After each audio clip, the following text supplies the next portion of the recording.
En ce mercredi des Cendres, qui marque le début du carême, le président de la République a tenu à adresser ses pensées à la communauté chrétienne, tout en exprimant son attachement à un Sénégal uni dans la paix et la concorde. Cette année, le carême et le ramadan coïncident. Une belle illustration de vivre ensemble qui fait la richesse de notre nation.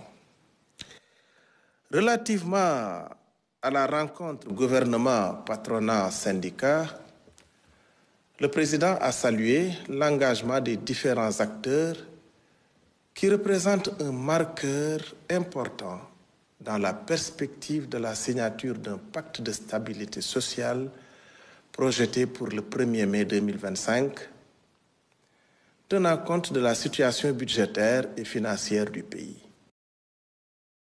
La Journée internationale de la femme est un événement important et c'est l'occasion pour le président de la République de réaffirmer son engagement pour la promotion des droits de la femme, notamment l'accompagnement de leurs initiatives économiques.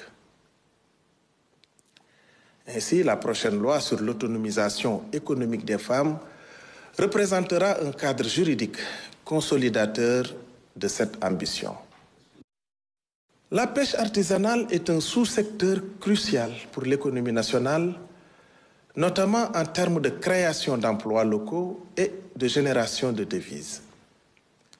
Le président de la République demande ainsi au Premier ministre et au ministre en charge des pêches d'organiser des concertations inclusives pour tous les acteurs concernés pour replacer le secteur au centre de l'activité économique.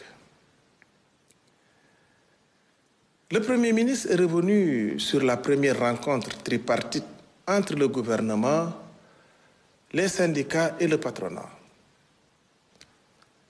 Elle a permis de recenser les préoccupations de partenaires sociaux et au gouvernement de faire le point sur le contexte économique du pays et les accords en cours.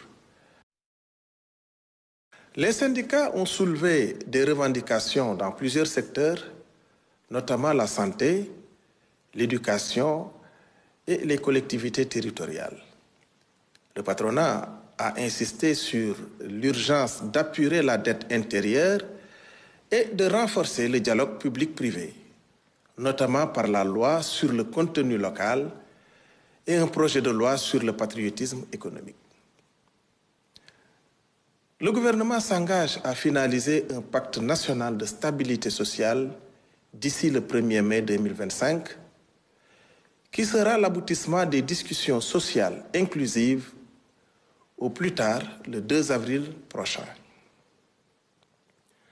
En parallèle, le gouvernement accélère les mesures pour réduire le coût de la vie, relancer les chantiers publics, garantir l'équité salariale et régler les arriérés de paiement. Une attention particulière est portée à l'implication du secteur privé dans l'agenda Sénégal 2050 avec des rencontres prévues en avril 2025. Telle est l'économie du Conseil de ce jour. Je vous remercie de votre aimable attention et vous souhaite une excellente soirée.